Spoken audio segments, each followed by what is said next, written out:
What's up, you guys? We're back with another one. Today we're going to work on Turkish get-ups, one of my favorite movements. I really like these things.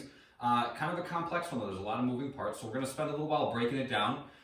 If you can, I'd like you to work through this with me. That'll help us all kind of be on the same page about some of the odder parts of this thing. So typically a Turkish get-up is done with some weight, but I'm going to do these. I'm going to demo these with nothing at all. Okay, and I want you to do the same thing. So my right hand is going to hold the imaginary weight. Remember that when you start, whichever hand is above you, so whichever hand holds the weight, that's the leg that's bent. So my right hand is up, my right knee is up. All right, that's a good way to think about it. My other hand is going to be out from my body at about 45 degrees. So I'm not up next to my shoulder, I'm not right down next to my hip, I'm halfway between. I'm going to squeeze my belly, and then I'm going to roll up onto my left elbow.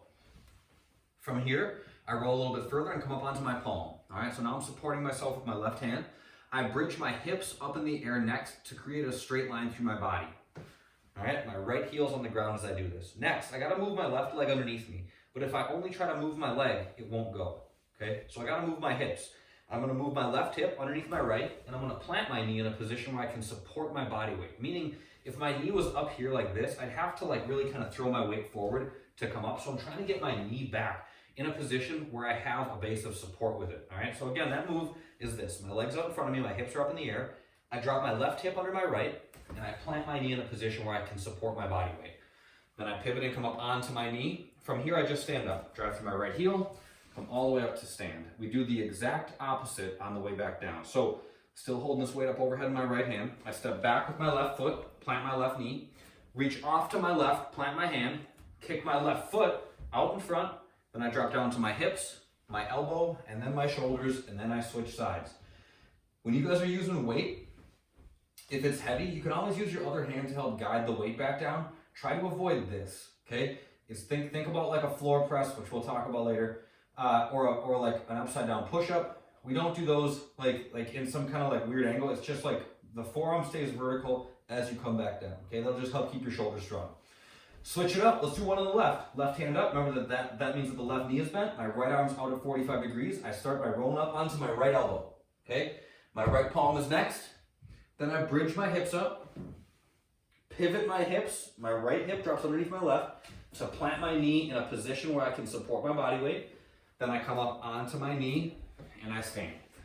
Exact opposite on the way down. My right foot goes back, my right knee plants, my right palm plants off to my side, right foot kicks out in front, drop down to my hips, then my elbow, and then my shoulders. Ta-da! Turkish get-ups! I love them. They're a great movement. They're a good way to work on a lot of full range through your joints. They're a good movement for balance, for coordination, for strength. There's a lot going on there, and there's a lot of benefit to be had. It's tempting to want to rush them. Don't. I think that there's even more benefit the slower you go. So if you're tempted to kind of scoot through some of those different stops, embrace them. Okay, just stop there, hang out for a sec. Feel good about the position you're in, make sure that you're in full control, and then move on to the next, all right? I hope you guys enjoy.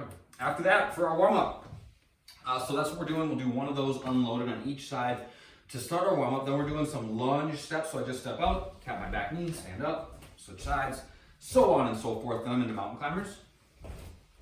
Just touching my knee and my elbow, nice and easy. And then after that, I'm doing bicycles. I'm gonna take a lay down on my back, hands go behind my head, right knee to my left, my right elbow to my left knee, back and forth, nice and slow. That is the warm-up. That's it. We're going through that. When we get done with that, we're getting into the workout. We're going to start with some Turkish get-ups. 2, meaning 1 per side. You guys choose the weight on those. You can go kind of heavy on them, but again, make sure that whatever you do, it's something that you're in control of, okay? You don't want the weight, you don't want it to be a position where you're going to drop this thing. If it feels all sketchy, I'd very much recommend going down to something a little bit lighter that you can control. Okay, that's where the benefit of these is to be had. After that, single dumbbell split squats. Okay, so I'm gonna hold the dumbbell over the leg. So I'm gonna get into a lunge right here. Okay, the dumbbell is over the leg that's back behind me. I keep my belly tight. I squat down, touch my back knee, and then stand back up. Okay, touch my back knee and then stand back up. Then when we switch sides, we switch hands with the dumbbell as well. After that, the floor press. I told you we were going to talk about the floor press. It's going to be a floor press plus a leg lift, all right? So again, shoulder mechanics. This is a strong pull. This is a strong push. That applies very broadly. This is a push up. This is a bench press. This is a ring row. This is rowing on the rowing machine, right? It's the same basic motion that just puts your shoulder into a stronger position. Think about the same thing when we do a floor press. I'm gonna lay on my back. I like to start by getting the dumbbells situated on my thighs, and then I lay back to my start position, okay? So my forearms are vertical, my feet are together, my knees are locked. I'm gonna press the dumbbells up to overhead, lock them out, and then do a leg lift. Come back down, bring the dumbbells back down. Floor press, leg lift, okay? Slow and easy. Work on keeping your legs locked out as you do those. After that, what do we got going on? Oh my goodness, handstand push-ups or a handstand hold? Who wrote this? This is crazy. I can't demonstrate handstand push-ups in here because I would end up going through this window, and I will not do that. Also, I'm really bad at handstand push-ups, not my cup of tea, but don't tell anybody. After that, or else you could do a handstand hold, okay? If you've never done handstand push-ups before, please don't do that for the first time with nobody watching you or coaching you on how to do it. You could probably understand how if I was in this position, but upside down, how many things could go wrong. So handstand push-ups, there's a lot of moving parts, a lot of things that could be adjusted in a positive way if you have somebody coaching you.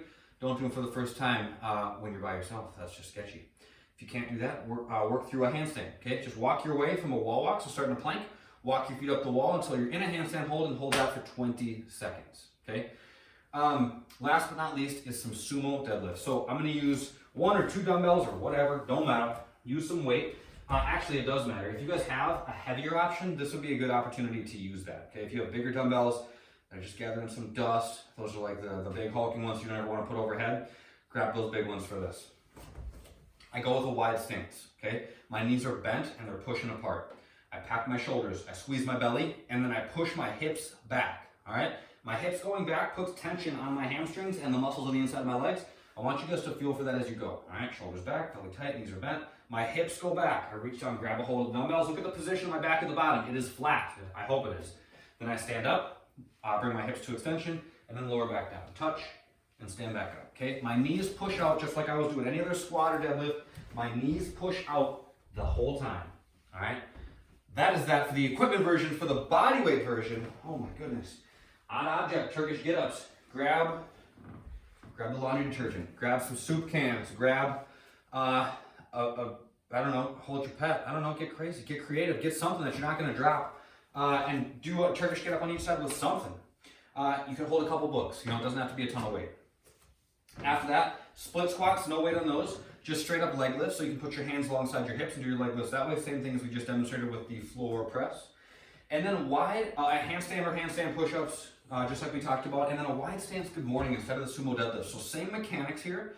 If you guys want to put a couple books to your chest to add some weight, you can do that. But again, knees are pushing out, shoulders are back, belly's tight. I'll just go hands across my chest like so. I fold forward, lower down to about till I feel tension in the back of my legs, and then stand back up. Watch my shins as I do this, okay? They're not going forward, they're going back. I'm keeping my shins vertical the entire time.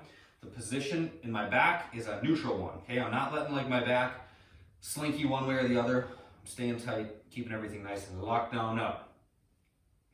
We're going for 20 minutes on this. My goodness, 20 minutes, that's like an eternity.